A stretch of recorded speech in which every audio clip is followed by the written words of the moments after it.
For the past 3 years, I have had the privilege of being a member of our fellowship's governing board. You may remember from a previous reflection I shared here that when I first accepted the invitation from Reverend Leah, that it was quite a frightening fork in my life's journey. But my mantra had become, do stuff that scares you. So I did. I have since come to view my experience on the board as a gift. One of the experiences that added to that gift was witnessing the beautiful collaboration between you, our fellowship members, the governing board, and a hard-working subcommittee that all work together to craft these beautiful mission and vision statements that we all get to vote on this June 4th at our annual fellowship meeting. It had been over 10 years since our board totally revamped our existing mission and vision. Our governing bylaws direct the board to ensure that the fellowship has up-to-date mission, vision, and ends. The ends are how we measure the ways we meet the vision and mission. In 2022, it was time to take an updated pulse of our congregation. We needed to reevaluate who we are and where we want to go as a fellowship.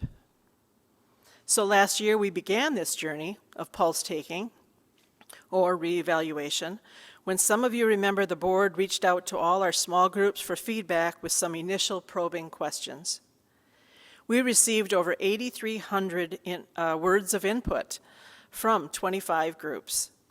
Over the past year, our super subcommittee, made up of Greg Weaver, Beth DeStasio, and Teresa Hanna, compiled your input and organized it effectively to present to the board each month as part of our meetings. They drafted 2 versions of a mission statement during that time. After many monthly board discussions filled with commentary, critiquing, and wordsmithing, as well as 2 rounds of feedback from the congregation, the subcommittee whittled 8,300 words to the 11 found in this new mission statement we bring to you for a vote of acceptance on June 4th.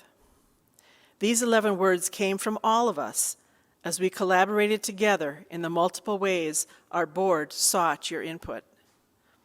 It was actually witnessing this very collaboration process that kind of dumbfounded me. You see, I don't have a long history of having healthy relationship skills where someone doesn't have all the power to decide. They weren't modeled to be by my parents growing up. None of my employment situations worked this way. So I needed to learn them from others.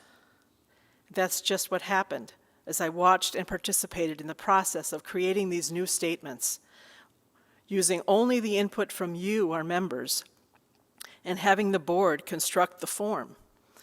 The process of collaborating and creating our mission and vision statements was a shining example of how this relationship with you, our membership, our ministers, and each of us on the board really worked. The board, ministers, and subcommittee that the board created worked together and guided the process to steer us to the final offerings we bring to you. All of us serve you, not always as individual members, but as a reflection of the whole membership, to the best of our abilities. This beautiful piece of artwork that we collaborated on creating together within this congregation was a great experience for me to have been a part of and to witness in such close proximity. I hope you too can appreciate the artwork in your own way, since you were an integral part of creating it.